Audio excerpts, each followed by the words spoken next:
Legend grows. Fame and controversy, 1960 to 1975. The 1960s bring an unexpected challenge to Hart's solitary existence, fame. As America becomes increasingly urbanized and disconnected from nature, Hart's lifestyle begins to attract attention from journalists, writers, and others who see him as a symbol of something America has lost.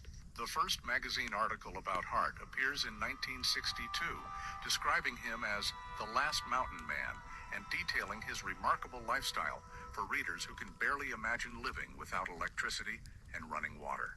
The article creates a sensation, and suddenly Hart finds himself famous, despite his best efforts to remain invisible.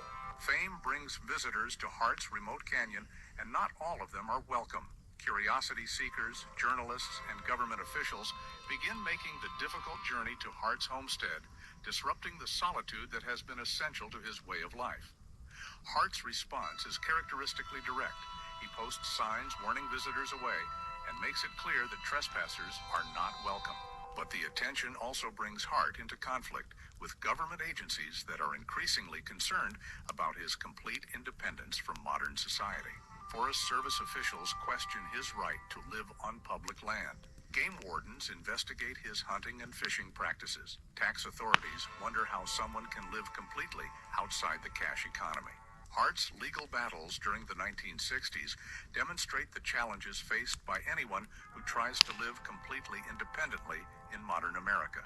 The government systems that most Americans take for granted, property taxes, hunting licenses, building permits, assume participation in the modern economy and legal system. Hart's complete rejection of these systems creates legal problems that he never anticipated. The hunting license controversy becomes particularly heated when game wardens discover that Hart has been hunting and fishing for decades without purchasing the required licenses. Hart's argument that he's living as Native Americans lived for thousands of years before there were any hunting regulations falls on deaf ears with officials who see only violations of current law. Hart's solution to the legal pressures is typically direct.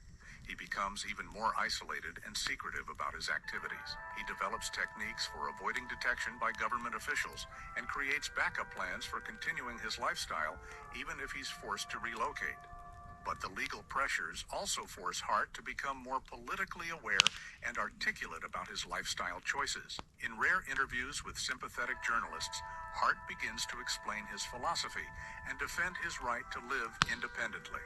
His arguments are simple but powerful. In a free country, a man should have the right to live as he chooses as long as he doesn't harm others. Hart's political philosophy, developed through decades of solitary reflection, combines elements of libertarianism, environmentalism, and traditional American individualism. He believes that modern society has become too complex, too dependent on technology, and too removed from the natural world that sustains all life. The environmental movement of the 1960s and 1970s finds Hart to be an unexpected ally. His lifestyle demonstrates that humans can live in harmony with nature without destroying the environment or depleting natural resources. His sustainable hunting and fishing practices, his use of renewable resources, and his minimal environmental impact make him a living example of ecological responsibility. But Hart is also critical of the environmental movement's reliance on government regulation and political action. His approach to environmental protection is personal and direct.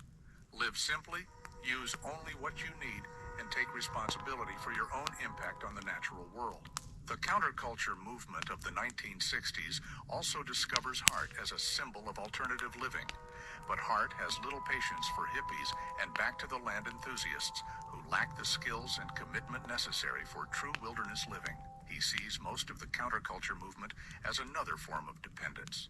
Dependence on parents, government, or society to support their lifestyle experiments. Hart's criticism of the counterculture is characteristically blunt.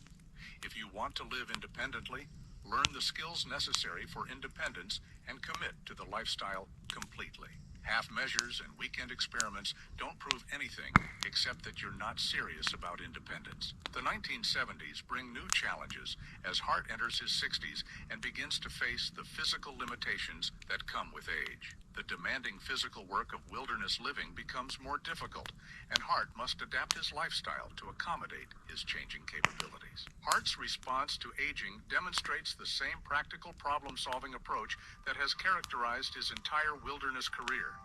He modifies his hunting techniques to require less physical exertion, improves his food preservation methods to reduce waste, and creates labor-saving devices that make routine tasks easier.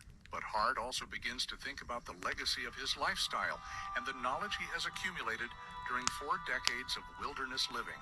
He starts to document his techniques and share his knowledge with the few visitors he trusts, recognizing that his skills and experience represent a valuable resource that shouldn't be lost.